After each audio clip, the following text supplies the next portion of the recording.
আমাদের কুটিচুমনি পুরাতন মোটরসাইকেলের বাজারে একটা গাড়ি দেখতে পাচ্ছি, সুজুকি SF 2,85,000 40 কিন্তু মাইলেজ দিবে, একেবারে কিন্তু ফ্রেশ কন্ডিশন গাড়িটা, একেবারে ফ্রেশ, একদম ব্র্যান্ড নিউর মতো লাগতেছে। মিটারও অনও করা আছে, দেখি কত চলছে। কত চলছে ভাইজান গাড়িটা? 12,900। তারপরে কিন্তু গাড়িটা একেবারে মিয়া 12,000 তো তেমন চলে না। আপনি কি প্রথম মালিক? না, আরেকজন মালিক আছে। তো এইটা কত হলে বিক্রি করবেন? 2,70,000।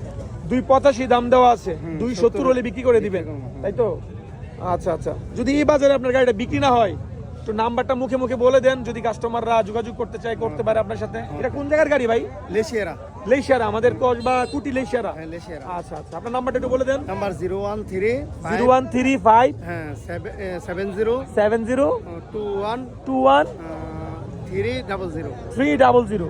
দর্শক, আমি আবার এই নাম্বারটা আপনাদেরকে মনিটরে লিখে দিব ভালো করে, ঠিক আছে, যাতে আপনারা যোগাযোগ করতে পারেন। গাড়িটা কিন্তু একেবারে ফ্রেশ, ব্রাহ্মণবাড়িয়ার নাম্বার করা আছে, ঠিক আছে। এই ভাই কয় বছরের নাম্বার করা আছে এটা? আচ্ছা, 2 মাস কিন্তু ফেল আছে। আপনারা আসলে নাম্বার কাগজ করে নেবেন, নিজেদের নামে নিলে ট্রান্সফার করে, ঠিক আছে। এই নাম্বারে যোগাযোগ করবেন। আমাদের কুটিচুমনি পুরাতন মোটরসাইকেলের বাজারে যদি আজকে গাড়িটা বিক্রি না হয়, পরের বাজারে আপনারা যোগাযোগ করতে পারেন, বা আজকের পর থেকে আমি যখন পোস্ট করবো তখন থেকে যোগাযোগ করতে পারেন। ধন্যবাদ সবাইকে।